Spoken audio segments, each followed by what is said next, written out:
interesting. All right, well, it's 11 o'clock. I think I will begin. Thank you guys so much for tuning in. Can you hear me okay? Yeah?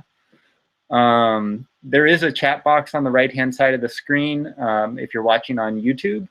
And I'm not going to be looking at that while I'm talking because I find it too distracting to be talking and reading comments and trying to answer them all at the same time. I'm just not that smart. So I am going to ignore your comments until the very end of the webinar today, at which time you'll be able to ask me any question that you want, and I will go through the comments then, look at whatever questions or comments you have for me, and I will try to answer them as best I can. If I don't know the answer, I will tell you I don't know the answer, and I will try to find out the answer in a future video or article on bicycletouringpro.com. My plan today really is one, to answer any questions that you guys have, but also to share with you some of the things that I enjoy most about bicycle touring. Many of you know me, and some of you maybe don't, but let me introduce myself while I'm at it. My name is Darren Alff, and I run the website at bicycletouringpro.com. The short version is, for the last 16 plus years, I have been riding my bike across various countries all around the world. I started bike touring when I was 17 years old, and I am now 32 years old, and I have gone on a long-distance bike tour somewhere in the world every single year for the past 16 years. And for the past 8 years or so, I have been running the website at bicycletouringpro.com. I have written 4 popular cycling books, Stretching, this one, and this one.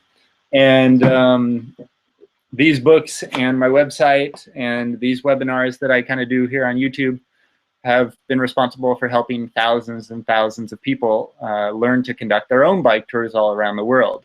So yeah, that's basically who I am in a nutshell and what it is that I do. I love bike touring. Like I said, I started at age 17, and I thought that that first trip would be my last trip by bike. Little did I know that I was going to get addicted to bike travel, and 16 years later I'd still be doing it in a different way, but still doing it. So yeah, I just thought I would tell you a little story actually to start us off here, because bike touring, a lot of people get caught up on like the gear and the bike that you use and all that sort of thing, and in reality that stuff is important, like if you want to have a successful trip, but it's not what drives most people to go on a bicycle adventure. There are other benefits, like being out in nature or meeting people or maybe having time to yourself. Those sorts of things that really, I think, are the principal motivators for a lot of people as to why they want to go bike touring. So let me just tell you a short story from my 3rd bike tour. It was 2003. I was 19 years old, and I was riding my bicycle from North Carolina to Maine, up the east coast of the United States of America. And I don't remember exactly where I was. I think I was in Connecticut, but I'm not exactly sure. And it was starting to get dark, and I knew that I needed to start looking for a place to camp.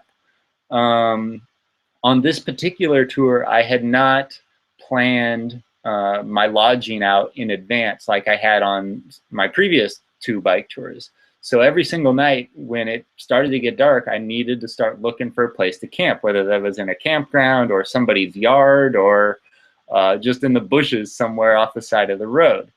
And so on this particular day, it was getting dark. I'm looking for a place to camp, and this woman on the side of the road, she is sitting in a like a motorized wheelchair. I don't know what you call those things, but a motorized wheelchair.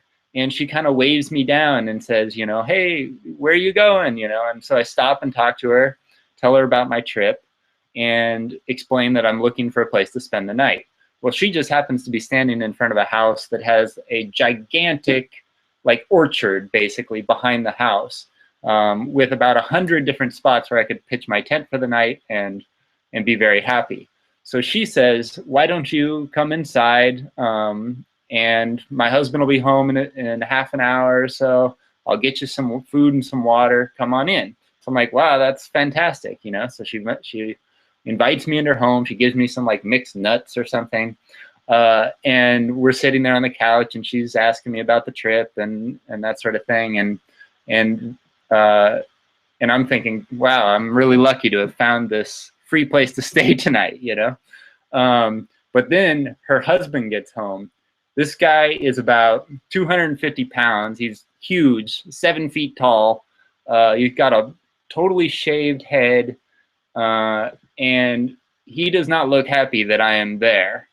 And to make a short, like a long story short, he basically kicks me out of the house. He's not comfortable with me staying there.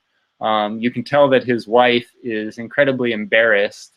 And yeah, and now, like, it's been an hour basically since I got to their house, and now it's dark outside. And on top of that, it looks like it's about to rain, and I have nowhere to stay. And I don't know where I am. I've never been to Connecticut or wherever it was that I happen to be. So I look on my map. This was before smartphones and GPS and all this stuff. I had a paper map. I look on my map, and I can tell that there's a campsite about 10, 15 miles up the road. So I'm like, okay, it's dark. I'll put my lights on. I'll just pedal for like an hour, and then I'll get to the campsite, and that'll be it.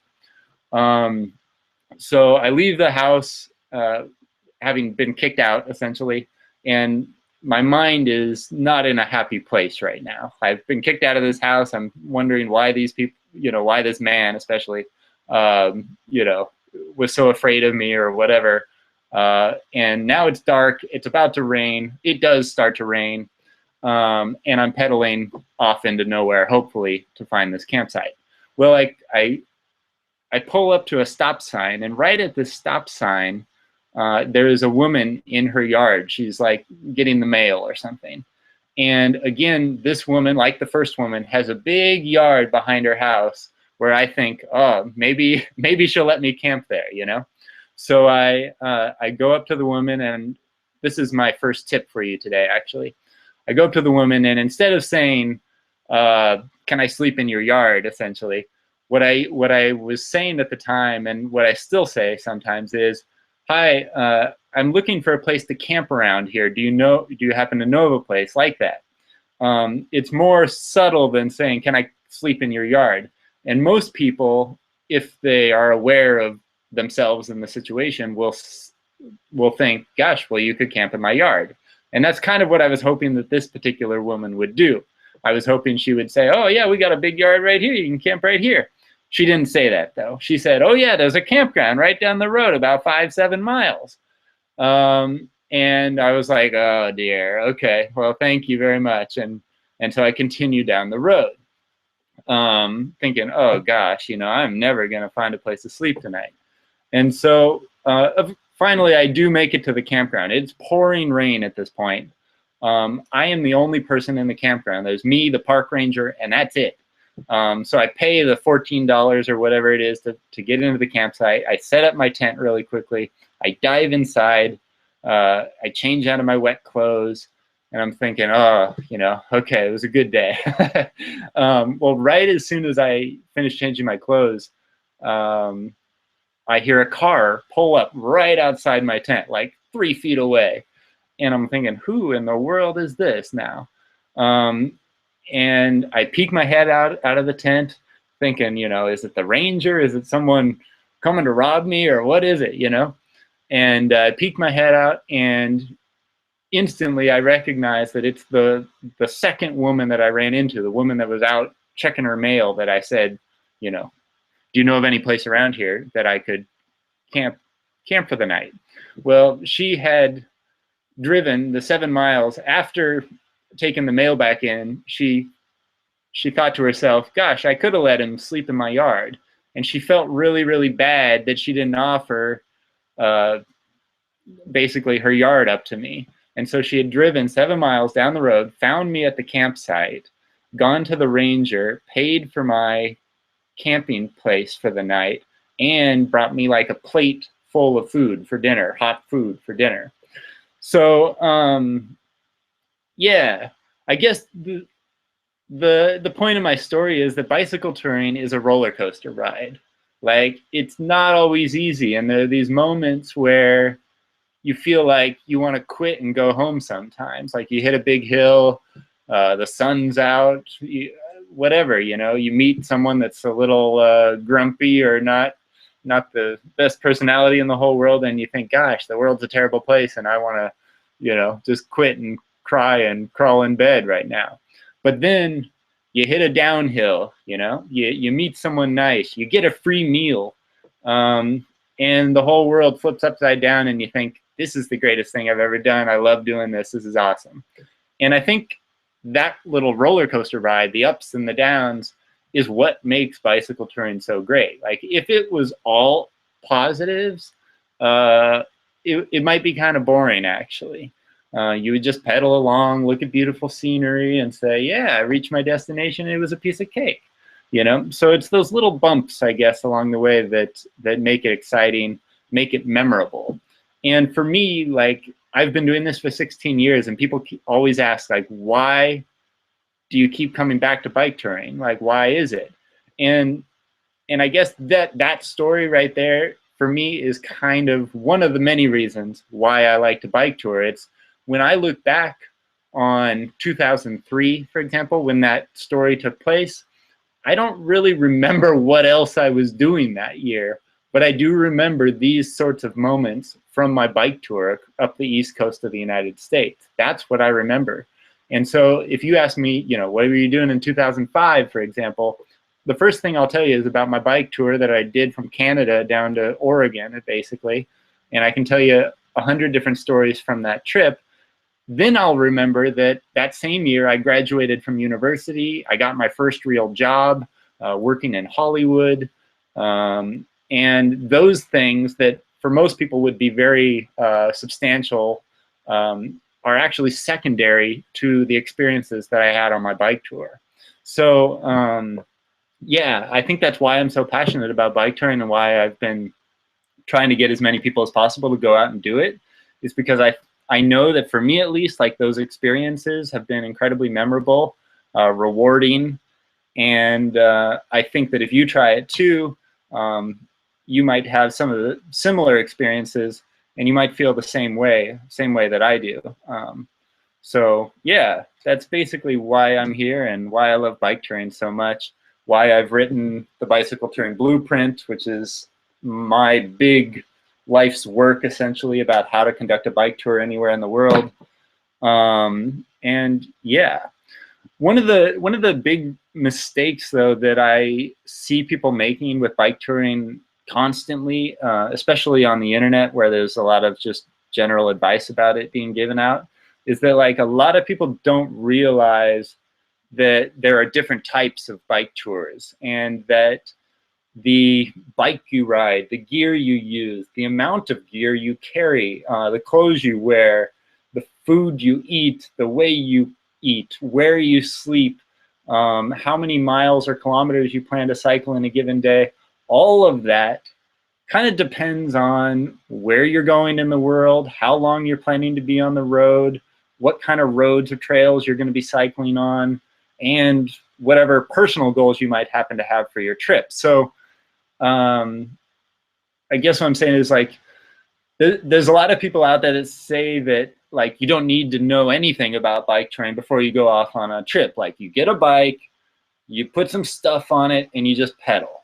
And that's kind of true in a way. Like, yeah, that is what bike touring is.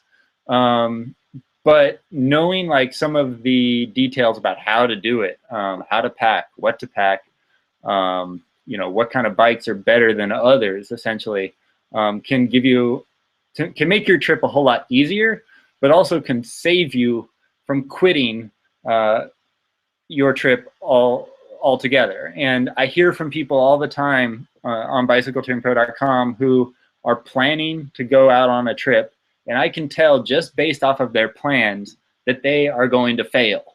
And I will read you an email, actually, in just a moment, from one such person who emailed me recently, who is planning his first bike tour. and I'll point out some of the mistakes that this person is making. But so yeah, there's people out there that say that you don't need to know anything about bike touring, just get a bike and go.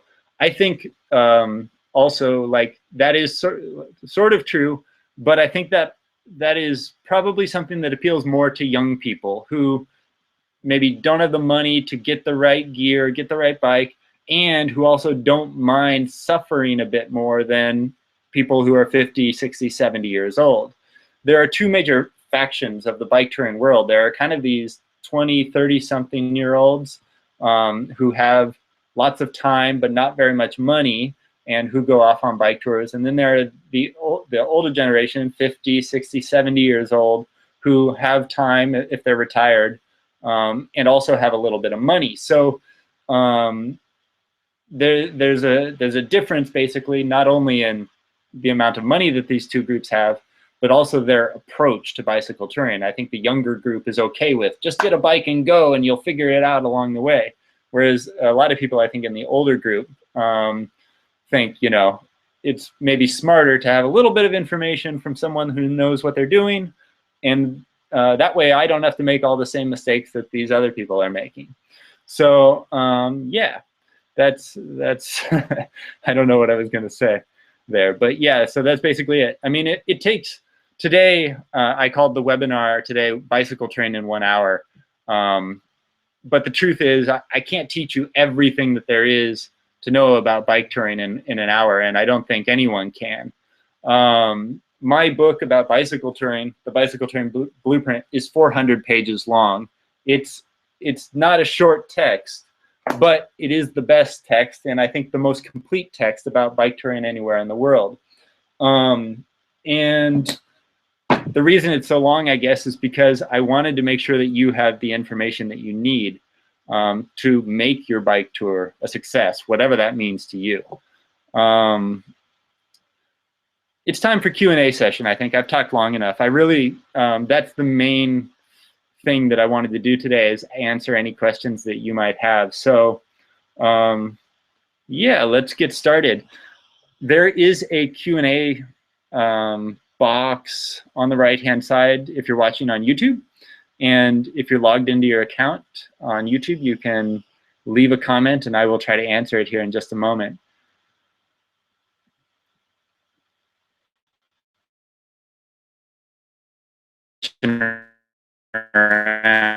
Here so I promised to tell you about this one email that I received recently and tell you what was wrong about it. So let me start with that question first. Here's the email that I received. It says, in June, I want to travel 1,050 kilometers or more with a bicycle. I want to depart from Ljubljana, Slovenia, and arrive in Berlin, Germany. I'm physically prepared since I've done some short tours around Slovenia. What I should mention is I'm only 17 years old, but I don't see how this could I'm only 17 years old. I've set up my route, and I think it should take me about 5 days to arrive in Berlin if it goes by plan. So I've got a couple questions. How is it with hotels, motels? Should I plan it straight ahead or sleep in a tent? How should I carry all the bags? Should I pack small and carry it easily? Another thing that worries me is bicycle fixing. How do I prepare any bicycle fixing? So this question was sent to me by a young man named Alex, and he wants to travel over 1,000 kilometers across Europe, and he's 17 years old, and he is planning to do this 1,000+ kilometer bike ride in 5 days. Now, right there is a warning flag for me, because most bicycle tourists travel between 30 and 60 miles a day. Some people do up to 100 or so, but that's probably more on the extreme end, to be honest. Most people are doing 30 to 60 miles per day, which is, I don't know what that is in kilometers exactly. Let's say 60 to 100 kilometers. And Alex wants to do 200+ kilometers a day. So right off the bat, he's planning to do anywhere from 2 to 3 times 3 times the distance per day that the average bicycle tourist does in a day, and he's never done a bike tour like this before. So right away, that is like probably the biggest mistake I see people making all the time, is that they only have a short amount of time. And I totally understand that. Like, a lot of people only get a week or 2 off of work or school or whatever, and they want to jam as much bike touring as they possibly can into that short holiday.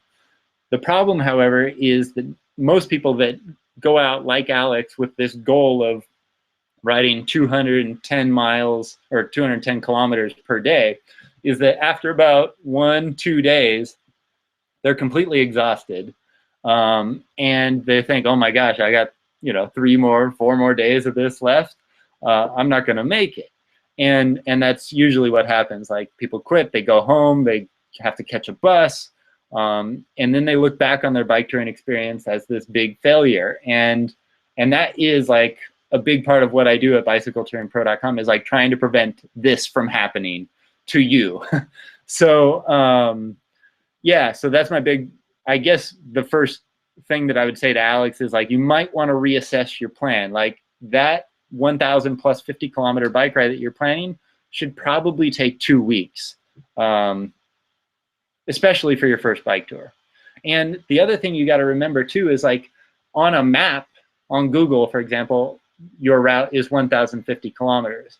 But that doesn't factor in like trips to the supermarket that you're going to have to go out of your way, or trips to campgrounds where you're going to have to go out of your way, or mistakes that you make going down the wrong road or whatever. A 1,050 plus kilometer bike ride is now 1,200 kilometers once you add all that extra little back and forths and all that kind of a thing. So you got to keep that in mind as well. Every single day too, like if you're planning on the map, it says 50 kilometers. Maybe in reality you're going 60 kilometers because of, if you stop and look at things and that sort of thing, you're adding extra distance, slowing yourself down. So keep that in mind. His question next was about, how is it with motels and hotels? Should I plan things ahead of time, or just sleep in a tent basically on the side of the road? And the answer is, it depends. It depends on how much money you have. It depends on how comfortable you are camping. It just depends. You can totally plan out a trip by bike where every single night is in a hotel, and I've done that myself. It's a great way to travel. But if you want some more freedom, the freedom to basically pedal longer or pedal shorter distances per day, then carrying a tent and being open to camping anywhere along your route is a great way to go as well. So that's the problem, I guess, is like, if you plan the hotels and motels in advance, it's great to have that place to look forward to know that, like, I have a warm hotel room waiting for me, hot shower. But it can be a downfall, because let's say one particular day it's raining, and now you've got this reservation that you have to get to. Well, you're going to have to ride through that rain no matter what. So whereas if you were camping or something, you might just say, I'll just hang out in my tent for a couple extra hours, and then we'll go when the rain stops. So that's something else, I guess, to keep in mind. Finally, his last question was, how should I carry all the bags? Should I pack small and carry it easily, or I guess pack heavier? And again, that depends on what your goals are. If you are planning to camp, there's a lot more gear that you have to carry: a tent, a sleeping mat, a sleeping bag. And so that is going to put some extra weight on your bicycle. If you're doing a hotel trip, however, you could do that 5-day trip with almost no weight on your bicycle at all. Maybe just carrying the tools you need for your bike, a little toiletry kit for yourself, and one change of clothes and your credit card, and that's all you need to go. And that way you could travel a whole lot faster than if you're carrying camping equipment and extra clothing and that sort of a thing. So again, it depends. And that's why, like, inside my book, The Bicycle Touring Blueprint, there are these like worksheets. Let me see if I can show you. But yeah, like here is a worksheet, and it says, like, what do you want to conduct? When do you want to conduct your bicycle tour? What are the dates you have available? Or what time of year do you wish to travel? And then the next question, so like you write in your answer here basically about like when you're thinking of going on your trip. And then there's another question that will like help you to figure out like, you know, when you should go on your trip and what sort of things you should think about, you know, when traveling in that part of the world at that part of the year, etc. So that's kind of what is happening with Alex. It's like he's asking me a question, which way is the best? And the truth is there is no best way. It depends on what you want to achieve with your bike tour. So anyways, I hope that helps a little bit, both for Alex and for you guys watching. Yeah. Now let me look at the questions that you have left here on YouTube. I will read your comments here. Do you filter out water from creeks very often, says Tom. I do not. I generally will buy bottled water if I'm in a part of the world where I feel it's necessary to buy bottled water. There are parts of the world where, yes, I do drink out of creeks. Like I was in Romania recently. It's pretty common to have, there's mountain springs and stuff coming right out of the mountain, and I would drink right out of that, no problem whatsoever. But I have run into problems in the past, like in Africa, I drank out of a well there. It was the only place to get water, and I was basically dying. So I drank out of it, and for the week after that, I was dying also because I had essentially food poisoning or water poisoning or whatever you want to call it. So yeah, you definitely need to be careful when drinking water, and even though I know like it's bad to buy all those plastic water bottles and throw them away, I think it's maybe better for your own personal safety to play it safe sometimes. Buy the bottled water and continue down the road. Joe says, how often do you wash your clothes on the road on average? Also, how many days is the most you've gone without washing your clothes? Be honest. That's a good question. The truth is I wash my clothes 90% of the time, like in a sink or a bathtub or something like that. And I do it whenever I have the opportunity. And sometimes that means once a day, but sometimes that means once a week. It just depends on where I am in the world and what I happen to be doing. So the answer is I wash, and you should wash your clothes as much as possible, I guess, whenever you have the opportunity. The longest I've ever gone without a shower is 11 days. But I don't know if I washed my clothes after that. So I'm not sure. It could have been longer washing my clothes. It may have been like 20 days without washing my clothes. I do remember on one particular trip, I had like a layer of salt just like caked on the front of my shirt, which was disgusting. I was just sweating so much. So, yeah.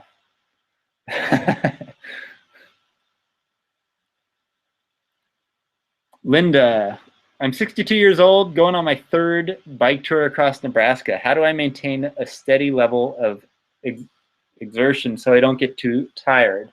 Hold on, I'm gonna drink some water here.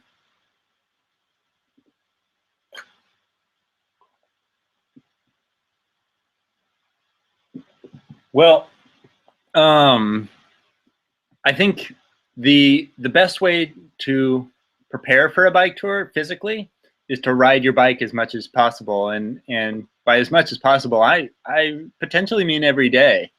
That is the best way, I think, to prepare for a bike tour physically. Stretching is a good idea also, Linda. You know, twice a day if possible before you kind of start biking, or after you've warmed up a little bit actually, and then at the end of your ride, it's a good idea. And yeah, those are the 2 big things that I would recommend. I mean, the thing about bike touring is like a lot of people think, oh, you got to be a super strong man in order to do these bike tours, whether they're 1 day or 100 days. But the truth is, bicycle touring and cycling in general is a cardio activity. Like if you look at the Tour de France riders, like those guys are rail thin. Like they aren't strong in the way that I don't know, like you and I and most people probably think of strong. Like, but they they have built up their legs and their stamina and stuff so that they can pedal for long distances. And that is essentially kind of what you have to do on a bike tour as well. Like, it's not about strength. It's simply about cardio endurance, I guess. So yeah, I guess that's my big tip, is get on your bike and start riding as much as you can, especially before you do your trip.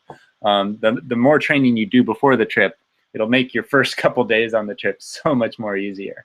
So yeah, that's what I would suggest. John was saying, yeah, it took me about 4 days for the body to adjust to his bike tour, and that's true for most people. 3 or 4 days, 3 to 5 days usually, is what it takes for your body to adapt to bicycle touring, especially once you start carrying extra weight on your bicycle. You know, riding a bike with nothing on it is very different than riding a bike with 30 or 40 pounds worth of gear. So if you are planning to carry a bunch of equipment, keep that in mind. Like, the first couple of days, your body is gonna be in a little bit of shock. Let me go back here. Joe says, thanks for your answer. Is the blueprint available in the UK? Yeah, the bicycle touring blueprint is available there. You can get it on my website. It's bicycletouringbook.com. You can get it there, and it's shipped to the UK, no problem. So yeah, I ship books all over the world. Jaw fell off says, have you ever been kicked out of stealth camping? No, nope. Stealth camping, for those of you who don't know, is when you camp in a spot, sometimes legally, sometimes illegally, and move on the next morning without being detected. And that's the thing about stealth camping, is like, the whole goal of the stealth camp over just wild camping is that you are not discovered in your campsite. So I think in 16 plus years of bike touring around the world, I've probably spent 4 of those years camped out in my tent or so, and the rest of the time like in apartments or hotels or strangers' homes, etc. And no, I've never been discovered like in a stealth camping spot, and because I've never been discovered, I've never been kicked out. So Matt says, realistic cost of bike touring if you're camping. Well, one, you have to, where in the world are you going? Because that makes a big difference in the cost of things. It depends on, you know, the cost of camping, if you're camping in campgrounds, is going to change dramatically also depending on where you are in the world. You know, I've paid $1 for campsites in some parts of the world, or free actually in many parts of the world. And you know, there are campgrounds in the world that cost $40, $60 per night. So it just depends on where you're going and what type of camping you're doing also. I would say though, like a realistic cost for someone who's doing a low budget bike tour and who wants to be relatively comfortable and not like eating oatmeal and that's it for 20 days straight, but someone who wants to eat like a regular person, I would say somewhere in the like $25 to $50 range per day is probably like realistic for what most people should plan for. There are some people out there that are traveling on like $5 a day, but I wouldn't recommend that to others. I mean, and again, it depends on where you're going in the world. Like if you're traveling in India, for example, you might be able to live like a king or something, traveling on $5 a day and sleeping in your tent at night. But if you're traveling in a place like Norway, you know, $5 won't even get you half a sandwich. So it just depends on where you are. Tim says, would you recommend going on an established bike path like the Eurovelo routes, etc., or not? Since it's more pleasant, but you experience less. I think it depends on what your goals are for your trip. Now, in case you don't know, there are established bicycle touring routes all around the world, in Europe, there's a network called the Eurovelo routes, and you can, if you just go to Google and type in Eurovelo route network, you'll find the map, and it shows all the major routes across Europe, and there's quite a few. And these routes are especially popular for bicycle tourists because they're mapped, they're signed, they're on roads or trails for the most part that are not highly trafficked. And so, yeah, I think if you're like especially if you're a beginner bicycle tourist, doing a route on an established route like that is probably a good idea, especially just to get your feet wet with the whole experience. After you've maybe done a route like that, even if you've done a route like that for 2 or 3 days, then you can go off maybe and start planning your own routes. I have been bike touring now for so long, I don't really care so much about bicycle routes. I really don't. I know that I can go anywhere in the world and be perfectly fine. I've ridden in all sorts of conditions, etc. But I also know that you may not be coming from that same place. A lot of people who are new to bike touring, have never even ridden their bike in the street before, in their own neighborhood. So a route like this for those sorts of people is definitely a good idea. And if you're especially new to bike touring and you don't want to do it on your own, keep in mind that there are guided group bike tours all around the world. If you go to the website at gobicycletouring.com, you'll find a directory of 900 or more guided and self-guided bike tours all around the world. So these are tours that you can basically, like, if you want to go to France and you just go to that website, type in France, and you will get like a list of 60 bike tours in France. You can choose the difficulty level, the date that the tour is taking place on. You can find a trip that's perfect for you. And in many cases, you'll have a guide to go with you on the trip. So if something goes wrong, you have some help. You get to learn more about the area because there's an experienced local riding with you.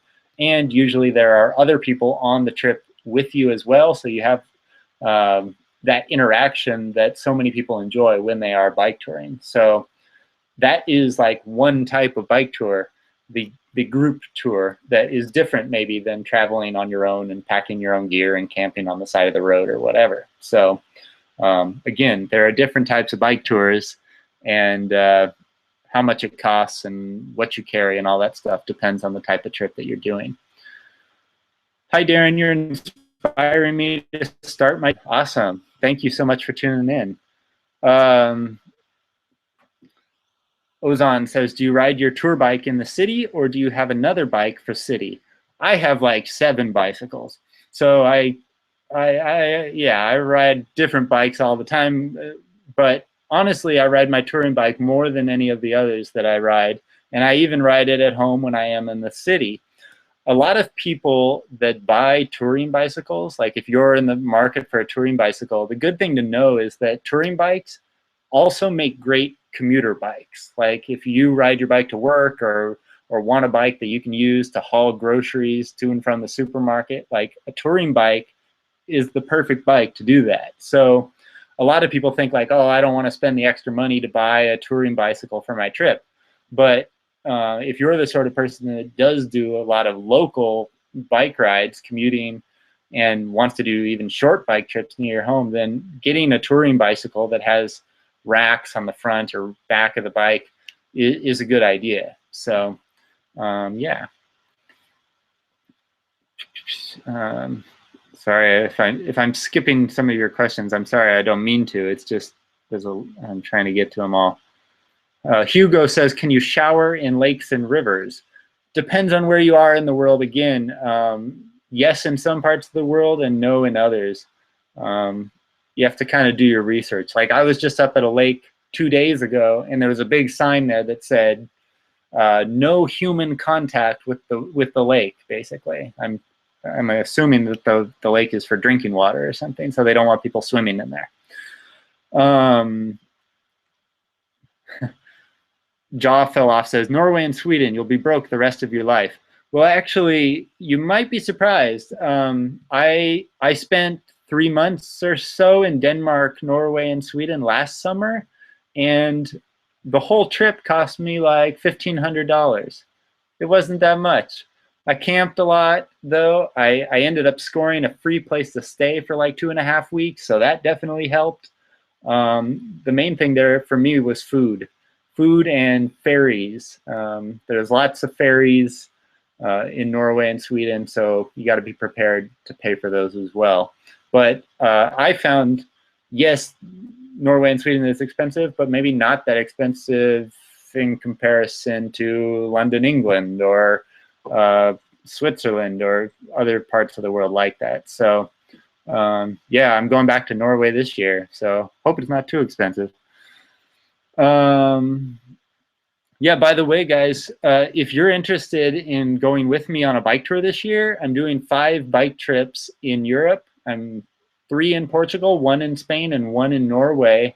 I am not leading the tours myself. I am just simply participating in these bike tours with 5 local tour companies. And if you guys want to come with me, you are totally invited. The information for these 5 bike tours is on my website right now at bicycletouringpro.com. Go there, bicycletouringpro.com. On the right-hand side, there's a big yellow button that says, like, join the Bicycle Touring Pro in 2016, Portugal, Spain, Norway. Click that button, and then all the information for you is right there on how you can join the trip. Like I said, I am not leading the trips. I am not associated with the tour companies. I don't make money or anything if you sign up for the trips. It's just that I am joining the trip, and if you want to come along and cycle with me and some of my friends on the trip, you're invited. So yeah, check it out if you're interested. Matt says, what is the safest country to tour? Oh gosh, I don't know. There's a lot of good countries to go touring in. I think the best place to start touring, though, is probably where you are right now. Like, you don't necessarily need to fly halfway across the world to go on a bicycle tour. You can, and that's a lot of fun, but you can really start in your own backyard. So I think that actually is maybe the best and safest place to start, because you're already familiar with the territory a little bit. You can, if things aren't going quite to plan, you've packed too much stuff or something, you can come home, dump the gear, go back out again, try again, that sort of a thing. So, but I don't know, as far as safest country, there's a lot of worry right now about terrorism and stuff in Europe, and safe countries like Belgium and stuff are now being affected. So I don't know. I mean, I am not personally worried in any sort of way about terrorism. I think it's much more likely that you're going to be involved in a car accident yourself driving around your local neighborhood than you are going to be the victim of terrorism. So I definitely would not worry about that, if that is one of your worries. You would not believe how many emails I've received from people saying, it's not safe to go to Sweden now because people from Syria are there now, or whatever. Like, I was in Sweden just a couple months ago. It's perfectly safe. It's lovely. The people from Syria were very nice. So yeah, I think that's one of the things that I like about bike touring is, like, it removes me from the constant barrage of negativity that you get a lot of times in the news and media in general.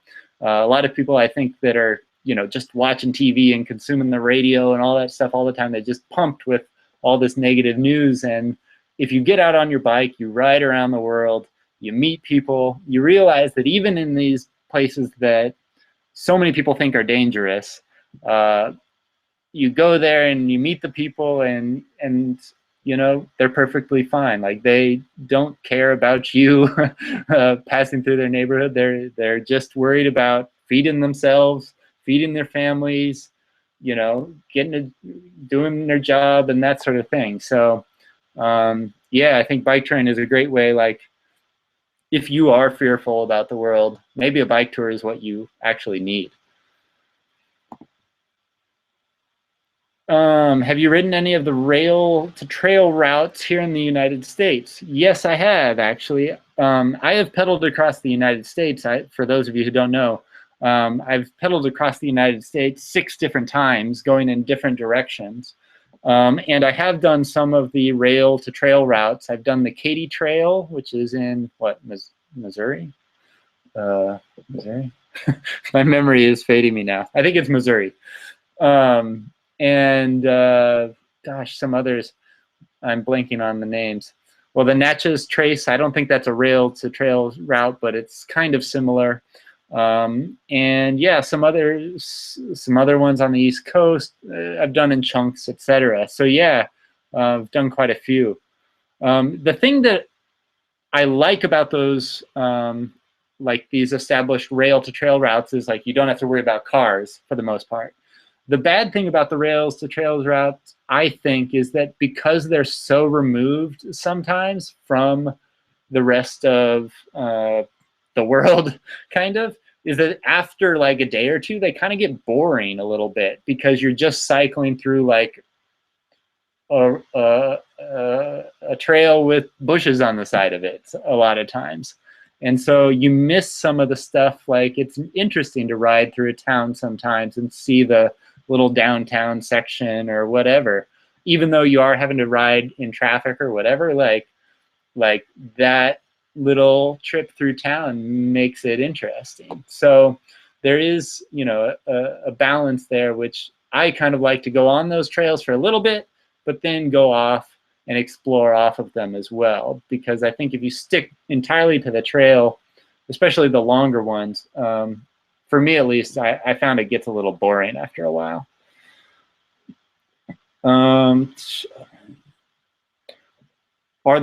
Is riding a loaded bike different from an empty bike? Yes, actually.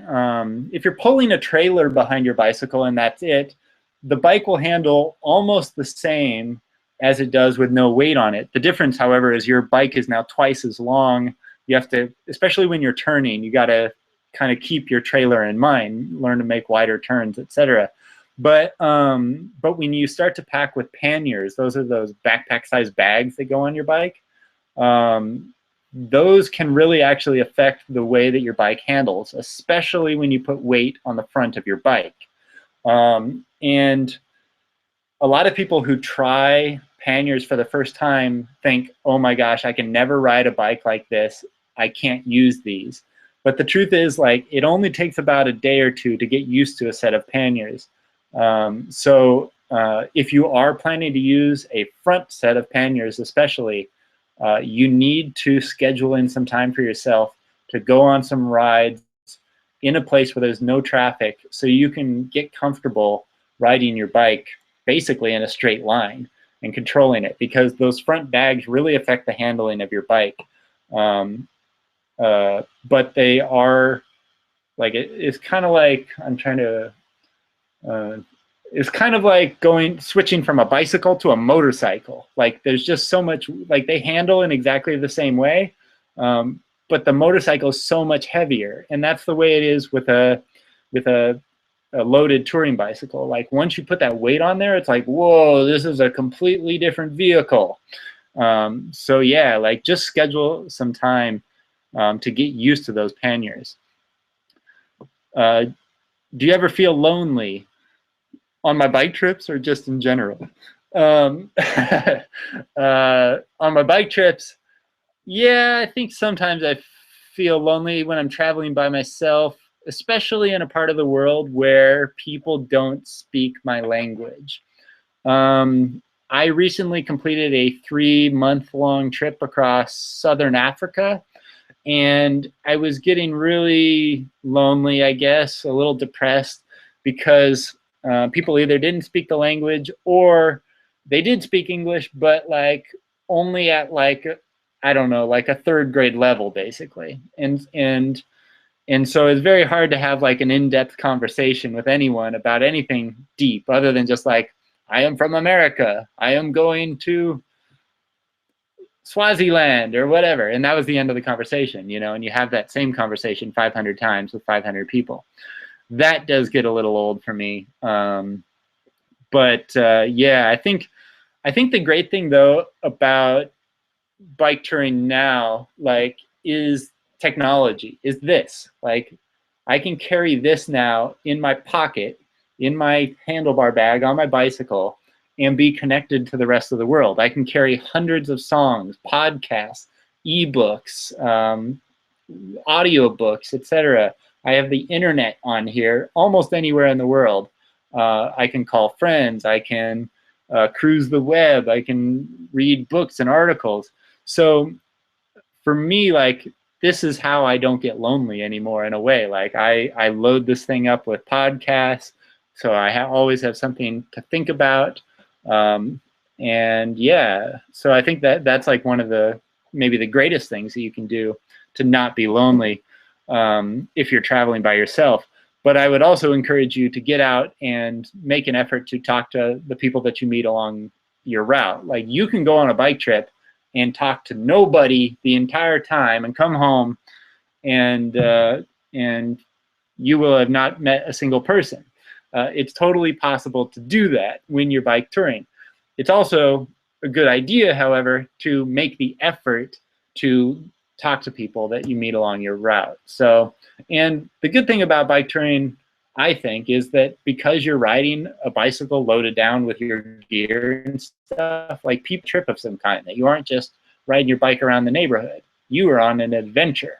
And so, yeah, it makes it easy for people to approach you and say hello and ask about your trip, etc., which I think is really great, because personally, like, I struggle striking up a conversation with a complete stranger. So I kind of enjoy it when a complete stranger strikes up the conversation with me. Water.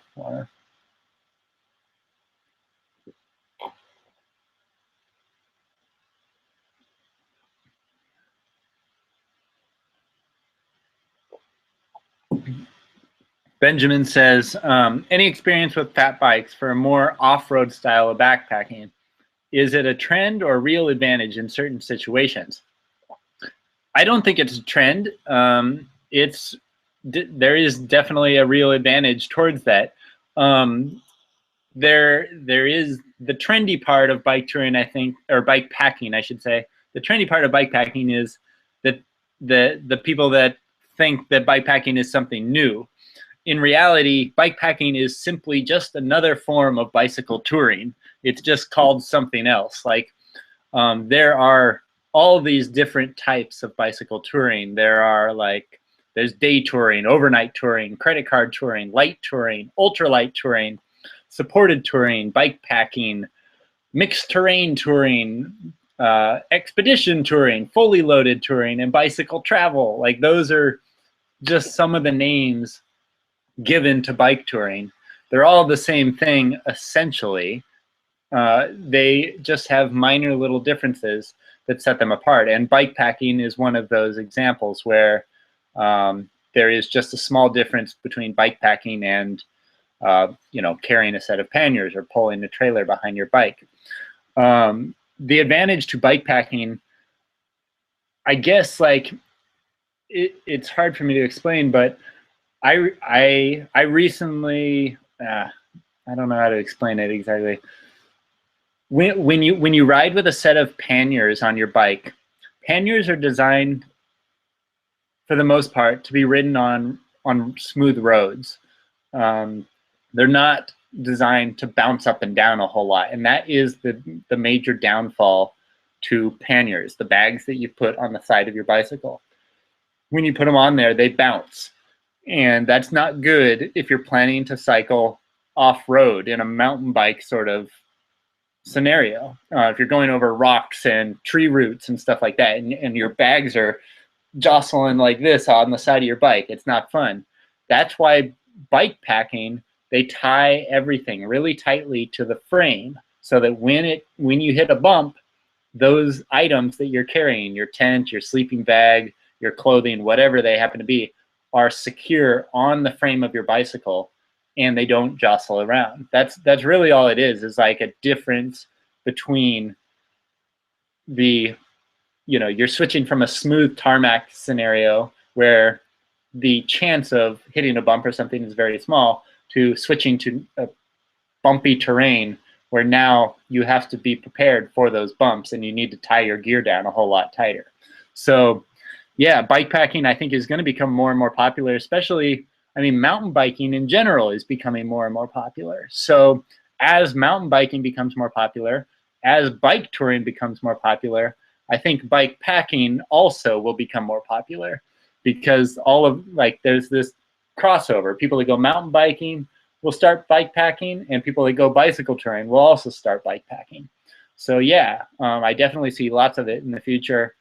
As far as getting a fat bike, that depends on where you're planning to go. Just because you're doing a bike packing trip doesn't at all mean you need to get a fat bike. You can do a bike packing trip on any sort of mountain bike for the most part. So yeah, like the fat bikes are really more for trips where you're going to be cycling in sand or snow or something like that. But if you're just riding on mountain trails, a fat bike is not actually maybe even advantageous at all. Just depends on the situation.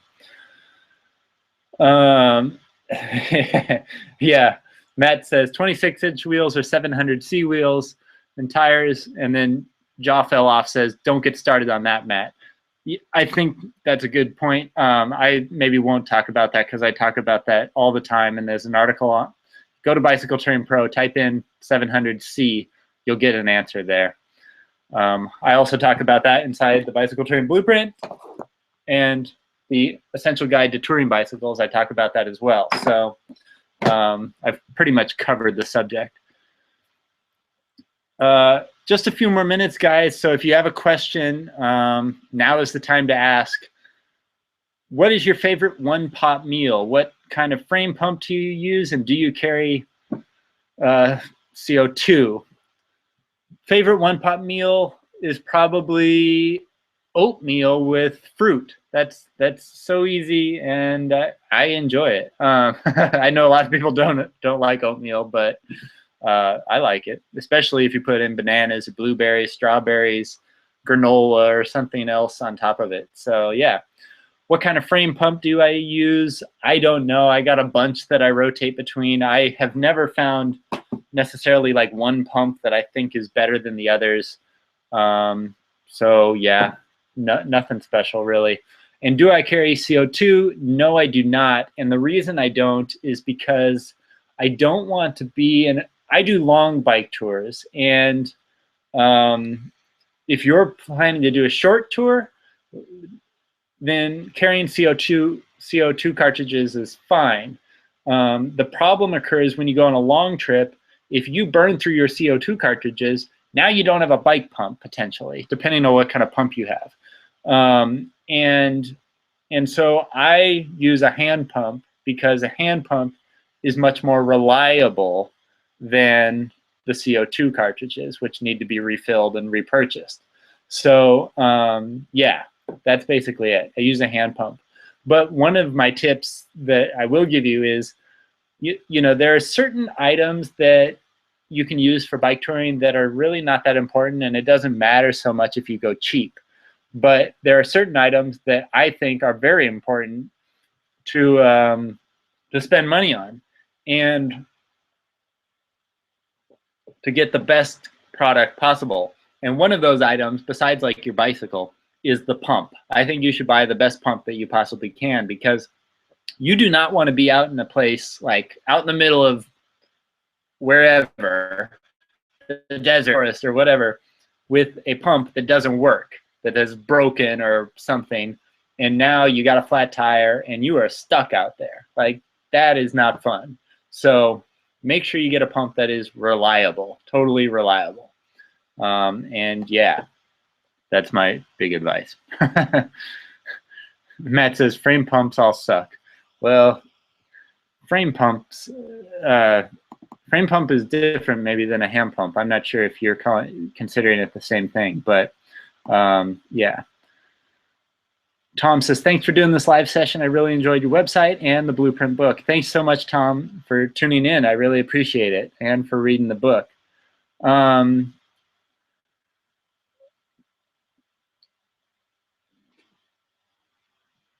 Sudbury Swimmer says, have you ever had trouble getting a hold of a bike box, a cardboard one, when flying back at the end of a destination? So yeah, like if you are planning to come home on an airplane from your bike tour, you will have to find a bike box for your plane, for your box, for your bike, can't talk, before you get on the airplane.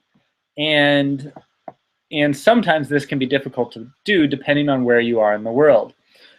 My big advice is that if you know where you're finishing your trip, call the bike shops in that area before you even arrive, like maybe 2 weeks before you arrive, or a week, 1 or 2 weeks before you arrive at your destination. Call them up and say, hey, I am going to be flying out from Barcelona, Spain, or whatever, wherever it happens to be, on May 5th, and I'm going to need a bike box. Can you save me a bike box, and I will come in on May 3rd and pick it up. That is usually what I do, just to play it safe, so that I know that there's going to be a bike box waiting for me. You can usually get bike boxes for free from your local bike shop or from bike shops anywhere in the world. Just go into the shop, say, do you have any cardboard bike boxes? Usually they'll give it to you for free. I think some people have reported to me that they've had to pay $5 or something for it, but usually it's free. So that's what I usually do to play it safe, is call the local bike shops ahead of time and ask them to save you a bike box, because sometimes they throw them away and then you get there and they don't have any.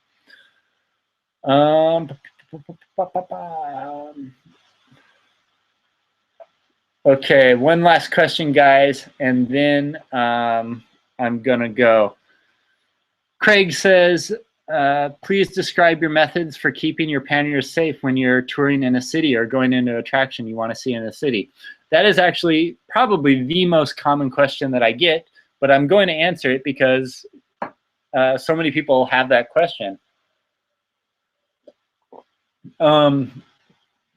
My big rule about keeping my bike and all of my gear safe is that my bike never leaves my sight. And that's not exactly true, but when most of the time I want to keep the bike within my sight. And if I go into a supermarket even, I try to lock the bike up in a place where when I'm inside the store, I can look outside and see my bike out there. Or I can see if anyone's standing next to my bike or messing with it. So there's that. When I do go inside, let's say a supermarket, for example, I usually don't bring all of my stuff inside the store with me. I just have too much stuff to carry in the store, plus carry groceries.